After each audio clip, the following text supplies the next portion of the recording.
అందరికీ నమస్కారం. జై శ్రీరామ్. మన తెలంగాణ రాష్ట్రంలో హాట్గా వేడివేడిగా కేటీఆర్ గారు డ్రామాలు మళ్ళీ మొదలుపెట్టారు. 10 సంవత్సరాలు మీరు అధికారంలో ఉండి గిరిజనులకు ఏమాత్రం న్యాయం చేశారు? ఇప్పుడు మానుకోట గడ్డకొచ్చి గిరిజనుల పక్షాన్ని నిలబడతా అని చెప్పి కపట ప్రేమ ఎందుకు కేటీఆర్ గారు? దీన్ని మీరు సమాధానం చెప్పాలి.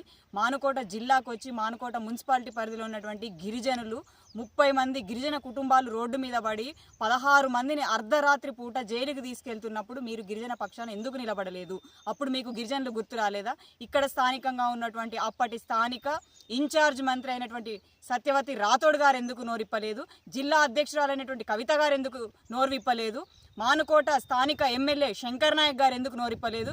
కానీ ఇప్పుడు వీరంతా అర్ధరాత్రి 12 వరకు గిరిజనుల మీద ఏదో ప్రేమ ఉన్నట్టు ఎస్పీ ఆఫీస్ ముందట కూర్చొని ధర్నాలు చేయడము సిగ్గుచేటుగా ఉంటుంది. మానుకోట మున్సిపాలిటీ గిరిజన బిడ్డలారా, మీరందరూ ఆలోచించాల్సిన విషయం ఏంటంటే వీళ్ళ మైలేజ్ కోసం తప్ప గిరిజనుల మీద వీళ్ళకి ఎటువంటి ప్రేమ కూడా లేదు. కేటీఆర్ గారి కేవలం డ్రామాలు మైలేజ్ పెంచుకోవడం కోసం తప్ప ఏం లేదు. అటు కాంగ్రెస్ ప్రభుత్వము, ఇప్పుడు కాంగ్రెస్ ప్రభుత్వం హయాంలో వీళ్ళు పర్మిషన్లు ఇవ్వకుండా 144 సెక్షన్ పెట్టి మానుకోట ప్రజల్ని ఒక భయభ్రాంతులకు గురి చేయడం తప్ప వేరే ఏం లేదు. వాళ్ళ అధికారంలో ఉన్నప్పుడు ముందస్తు అరెస్టులు, వీళ్ళ అధికారంలో ఉన్నప్పుడు పర్మిషన్ లేకుండా కేవలం 2 పార్టీలు వాళ్ళ మైలేజ్ని పెంచుకొని వాళ్ళ యొక్క హుందాతనాన్ని చూపిస్తామనుకుంటున్నారు తప్ప ప్రజలన్నీ కూడా ఆలోచిస్తున్నారు, ప్రజలన్నీ కూడా గమనిస్తున్నారు.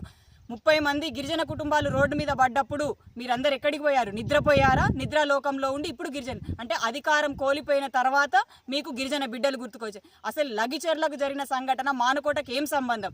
45% ఉన్నటువంటి గిరిజన ప్రాంతమైనటువంటి ఆ మానుకోట గడ్డ మీద వచ్చి శాంతియుతం ఉన్న వాతావరణాన్ని వీళ్ళు అల్లకల్లోలం సృష్టించడానికి క్రియేట్ చేస్తున్నటువంటి ఎత్తుగడే కేటీఆర్ గారిది.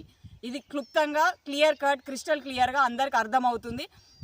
మేబీ మహబూబ్ నగర్, మహబూబాబాద్ ఈ 2 మహాతోని స్టార్ట్ అవుతుంది కావచ్చు. నేను సింక్ చేసుకొని మైలేజ్ పెంచుకుందాం అనుకున్నాడు కావచ్చు కేటీఆర్. అయ్యా కేటీఆర్, నీ పప్పులు ఇక్కడ ఏం ఉడకవు, దొందే అన్నట్టు ఉంది వీళ్ళది. కేవలం మైలేజ్ కోసం, ఫొటోస్ కోసం, అడ్వర్టైజ్మెంట్ కోసం తప్ప ప్రజల కోసం ఆలోచించేది వీళ్ళు ఏం లేదు. ఒక్క విషయం గిరిజన బిడ్డలారా, మీరందరూ ఆలోచించాలి. 10 సంవత్సరాల అధికారంలో ఉండి మానుకోట గడ్డకు చెందిన ఏ ఒక్క గిరిజన బిడ్డకు వీళ్ళు న్యాయం చేశారు? ఏ ఒక్క గిరిజన బిడ్డకు వీళ్ళు ఉద్యోగం ఇప్పించగలిగారు? స్థానికంగా ఉన్నటువంటి మానుకోట జిల్లాలో 2 నియోజకవర్గాల్లో గిరిజన ఎమ్మెల్యేలు ఉన్నారు. ఎమ్మెల్సీగా తను ఒక ఇన్ఛార్జ్ మంత్రిగా ఉంది. ఎంపీగా కూడా గిరిజన బిడ్డ ఉండే. కానీ గిరిజన బిడ్డల పక్షాన వీళ్ళు ఏం నిలబడ్డారు? ఏం న్యాయం చేశారు? ప్రతి ఒక్క గిరిజన బిడ్డ ఆలోచించి వీళ్ళందరినీ కూడా తరిమి కొట్టాల్సిన అవసరం చాలా ఉందని చెప్పి గిరిజన బిడ్డలు అందరూ మేల్కోవాలి, అందరూ కూడా ఆలోచించాలి. తెలంగాణ సమాజమా వీళ్ళని ఆలోచించి ఈ ఫోటో అడ్వర్టైజ్మెంట్ బ్యాచ్ని వెనక కొట్టి చైతన్యవంతమైన తెలంగాణ ప్రజలు చైతన్యవంతంగా ఆలోచించాల్సిందిగా విజ్ఞప్తి చేస్తున్నాను. జై హింద్, జై